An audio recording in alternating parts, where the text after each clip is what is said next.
yourself. You snap a vacation selfie with your fingers in a peace sign and post it to your social media. It gets you likes, comments, all that good stuff. The next day, someone breaks into your banking app. Someone just stole your identity, all thanks to that innocent little selfie. The peace sign first became popular about 70 years ago. Back then, no one could have imagined it could cost you all your precious personal data. Nowadays, you can use your fingerprint to unlock your smartphone, tablet, and laptop. If someone can get your fingerprint, they can get access to basically everything. Japanese researchers managed to scan and copy fingerprints from a photo taken about 9 feet away. Normal quality, fingerprints in focus, and some good lighting. That's all it takes, apparently. The better the image quality, the easier it is. So, if you have one of the latest phones, you're in a high-risk zone. Any old 3D printed finger won't unlock a phone, though. Most newer models have fingerprint readers with tiny electrical circuits.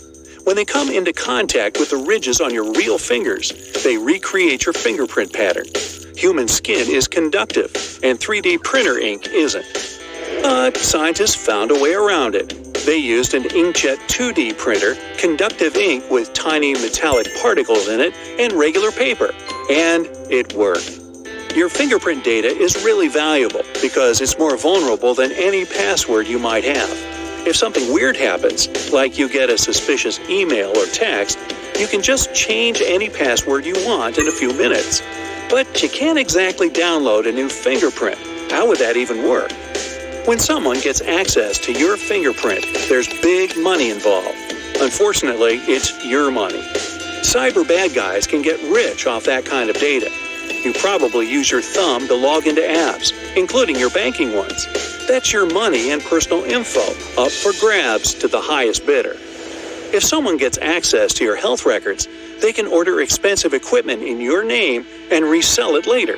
Or they can just go to the doctor or dentist for free. The good news is, scientists are on it. They've invented a clear sticker that has a fake finger vein pattern imprinted on it. It'll stop people from stealing your identity, but still let you use your fingerprint to unlock your gadgets. It's still a work in progress, though. Another option is called liveness detection. After your phone reads your fingerprint, it asks you to nod, wink, or smile. That way, the phone knows the fingerprint's attached to you, a real person. There's no way to fake that. If you rock the peace sign every chance you get, you might want to come up with a new signature move. That's the hang loose, the double thumbs up, and that awesome one where you put your chin between your thumb and your index finger. Or just keep it up, but disable the fingerprint reader on your phone. If you choose to do that, you'll need to be 10 times more careful about your passwords. Get creative when you answer those security questions, the ones they ask you when you forget your password.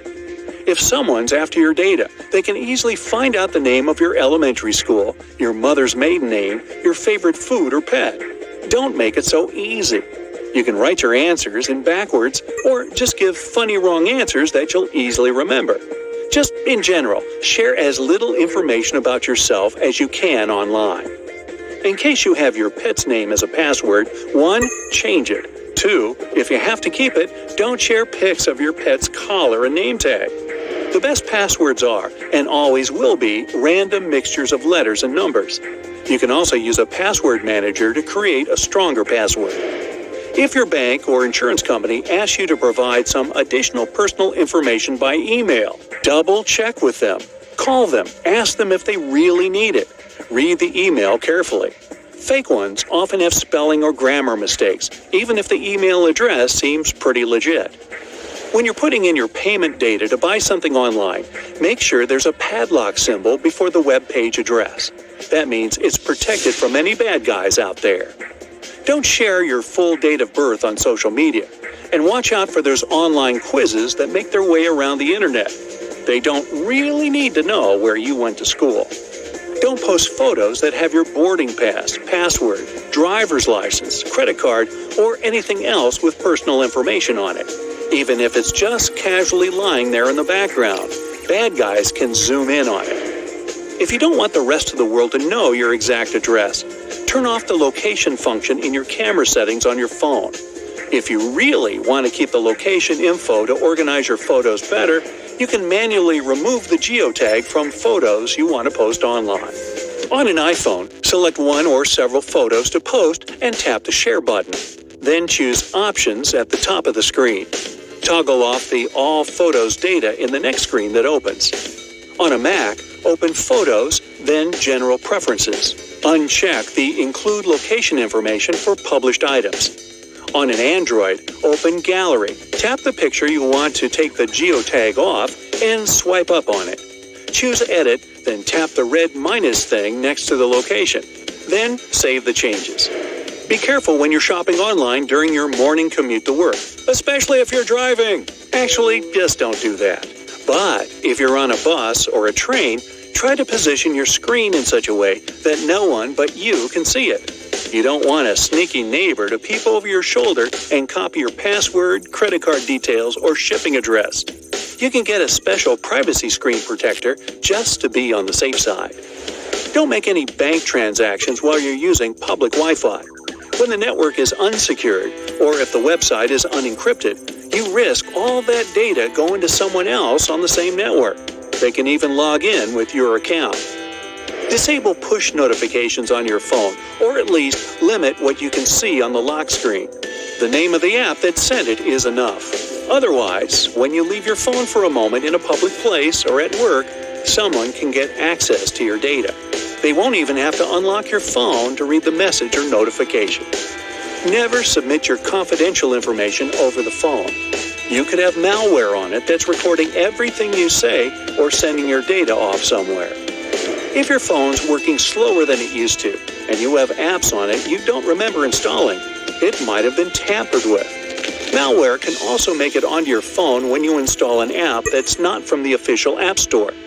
When an app asks you for permission to access every part of your phone, that's another sign it might not be trustworthy.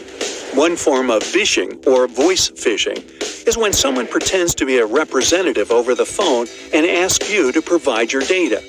Always check with your bank, hospital, or whoever they're pretending to be.